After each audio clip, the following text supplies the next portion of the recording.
Welcome back to the On the Crime Scene. It's your hosts, Allie, Hannah, and Olivia. And today, guys, we have such an interesting topic. This story, when I first read it, it's just so crazy. I had a lot of questions. What's it about? So many questions. So, this story starts off in 2008, back when flip phones were still a thing. Oh. Did you guys ever have flip phones? No. Yeah. My sister had one. My parents had one. Yeah.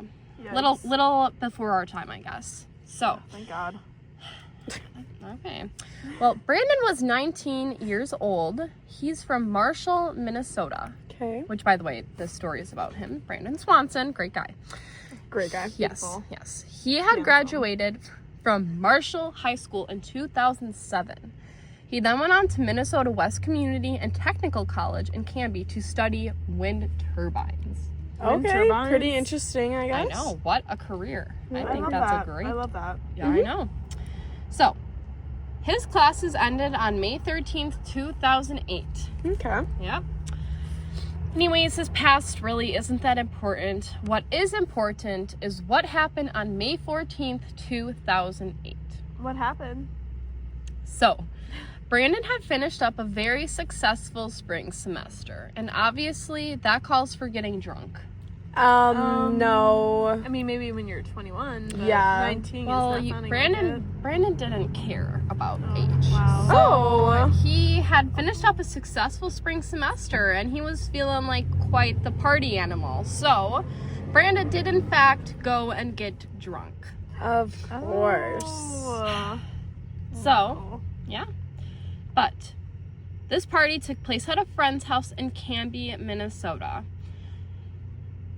He, after staying for a few hours, like all good things must come to an end, like his life. Allie. Oh. Subtle No. foreshadowing. That's a little... Yeah. What I was gonna say, like this amazing party he went to, Brandon decided it was time to head home on his 30-mile journey in his gorgeous Chevy Lumina. Okay, Was he quite the drunk ride home. driving, Yes, he was or- drunk driving. I just said For that. 30 miles is kind of 30 insane. minutes. I know. Well, it Could only have stayed at a friend's house. he could have. That's what you Avoided should this whole do. thing.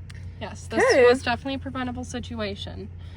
He had a bit too much to drink. We all know what can happen when you're drinking and driving at the same time. Yeah. Bad things. So, long story short, Brandon kind of drove himself right into the ditch. Shocker. Saw that Real coming. shocker there. So obviously Brandon's like, okay, I gotta call my parents Right. because I'm stuck in the ditch. What do you do when you get in a bad situation? So it's about 1:50 a.m. and he called them, Okay. even though he left shortly after midnight. So but what was he doing? maybe Just- he went he to got that lost. second party. I'm not Okay. quite Maybe- sure, yeah, maybe but he just wasn't Probably done. wanted a little time to think about yeah. where he So was. he told them that his car couldn't be removed, and he Okay. asked them. They're like, "Oh, can you pick me up?" You know. So he thought that he was around this city named Lind. So he's like, "Okay, I'm waiting in my car right now. I'm gonna flash my lights so that if my parents come past, they can see my lights going off, right?" Exactly. It's smart. His Very smart. parents did the same, but they couldn't find each other. So he said, "Okay, well, we're not finding each other. I'm getting a little frustrated." So he told his parents that he was going to get out of his car and start walking to the town nearby. Which Okay, he can we talk about how stupid it is to Yeah. leave your car that late at night when you're drunk? also when your parents are trying to find you. Yeah, so his And you're parents are lost. looking for his car, but he decides to go out and start walking away. That's just Kinda so stupid. stupid. Yeah, he's like, "Okay, meet me in the town," but your car is somewhere else. Which is where his Exactly. parents were looking we're for. trying to go. So that's stupid, but One of the many Um, bad things about this so situation. Lind was roughly around 7 miles southwest of Marshall, his hometown. So his parents only had to drive 7 miles, and then he told his father that he should just head to the local bar and wait for him in Party the number parking lot 3. there. Yeah, back to drinking. Just kidding. He just thought that would be the closest thing. Sure he did. But his dad began driving there, and he's on the phone with him still while walking around, away from his car, obviously. And then shortly after 2:30, so they were on the phone for about 47 minutes. And then Wonder what they were all talking about. trying to find him, I guess. And While then he's walking away? Brandon just says, Oh shit. and then a couple stories said that his phone went silent, and then his parents hung up after he like wasn't responding. That's And then stupid. some said that his phone just like cut out, but it didn't die. And then his parents like kept trying to call him back, but he just No answer. didn't answer. That's kind of weird. Yeah, that is so But his Anyway. phone didn't die. At Yeah. 6:30 in the morning, his parents finally reported him missing, which is kind of stupid because you think they would do it right away. Yeah. So the police later found out that his cell phone last showed that he was near Porter, which is 25 miles from where Brandon thought he was. In a different direction too. Okay, so he drove in the opposite direction. Yeah. When he had a 30-minute drive home. So he told his parents the totally wrong spot. Yeah, so now he's 55 miles away from his home. He was nowhere near Lind like he had told his Yup. parents. Exactly. Well, they found his car near Taunton. His car doors were open and his keys were missing. 3 miles from his car is a river called Yellow Medicine Lake River. Oops. Yeah. Same thing. River. Whatever. Yeah. Body of water. Dogs had found traces of a scent near the river. Looking back at the car in the ditch, there was gravel and grass around, so there was no way to tell what direction he walked in. Of course. Yep. Yep. But he did mention walking past fences and hearing nearby water. Okay. He also said that he saw lights from a town nearby, which he thought was Lynn, but it Clearly it wasn't. Clearly 25 miles opposite direction, but might have got him hit by a car, but yeah. And I know this mile stuff can sound kind of confusing, but all you need to know, he drove in Opposite the totally direction. wrong direction. Wrong direction. That's all you need to We're know. not going home. Under the influence. Nope, just nope. wrong total spot. Far from the party, far from his house. So with all that, we don't know what happened to Brandon, and not all the facts seem to line up. Yeah. We do know that he was witnessed drinking, so that can explain some of the confusion, but he wasn't drinking enough to make him drunk. We do have some possible things that we think might have happened. To Brandon Swanson. So, there are 3 main theories that people believe that come out of this case. So my main theory is I think he got like beat up by an animal or like taken out by an animal. Okay, what kind of wildlife was like out there though? Okay, so there's mainly like moose, and I looked up if there were like brown bears in the area because those can be a little vicious. Yeah, just a tad. Just a little bit. But there are none. There's only black bears, and black bears don't really attack people. Yeah. So if anything, I think he was probably like attacked by a moose.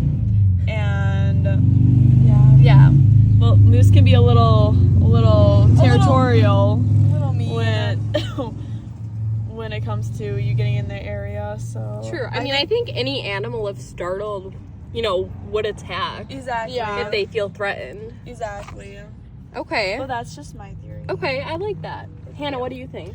I think that some things could have happened. He could have drowned in the river when he was walking around. What was the yellow medicine, right? Yeah, the Yellow Medicine River. Because he was hearing water and stuff. If he just like fell in, if it was like a steep, like cliff maybe. Yeah. That he Little fell hill. into. But they did do some research and they said they didn't find a body. Okay. So Right. that probably wouldn't have been the 'Cause he main got one. Eaten by the moose. But Yeah. okay, I could be wrong, but I swear when we did some research earlier, he was like blind in one of his eyes. Yeah, So he did could have have glasses he and could have like, missed his step or something. yeah, just And then maybe that brown bear Somehow- you were talking about ate him. There are no brown bears, Okay. only black You're bears. right. Come on. Okay, well, I don't know what you guys think of my theory, but what I believe... That's rude. What I think happened, I think he got killed. Oh. Because when he yelled, oh, that means he came across something yeah. that was negative. Or a moose. No, I Exactly, it No. could have been a moose. I could- He can't see. He's I think blind. Brandon got killed. That's what I think. I think that's don't stupid. think that there's... That's stupid. I think he got killed because where did he go? If he would have gotten attacked and eaten, he would have... bones, blood. Yeah. If he was would in have the gotten, river. if he would have fallen or drowned, they did days and months and weeks Yeah. of research, exploring throughout the river and everywhere. I think he got shot, killed, maybe kidnapped. They took him into his house, and for all we know, he could still be there till this day. Or he's alive and he wanted to go missing and he planned his death because he told his parents he was 55 miles in the opposite direction of where he was. I think he was drunk. Easy to get taken when you're, Yeah, but he was on the phone with his parents and they said he didn't seem too confused. yeah. Like, I guess we just gotta ask. maybe he's really good at taking Well, in. we can't ask him because we don't know where he is. I know. But what I do know is that it's very mysterious and kind of weird. But what came out of this was a new law. Hannah, I think you might know a little bit more about the law than we do. So basically the law is that you have to go looking for missing people even if they are an adult. Yes. So that's pretty much the story for today. The case is not cold, but it's been years since there's been any leads. It's still an open case though, and you can contact authorities if you guys have any clues. Our heart goes out to Brandon Swanson. We hope that Instantly. maybe you get found someday if you're still out there and you can make wind turbines or something. Yeah. You guys should let us know what you think happened to Brandon Yeah. and if he's still out there. So that's a wrap for the crime scene today. Thank you guys so much. Thank you. And we hope you guys have the best day ever. R.I.P. Brandon Swanson.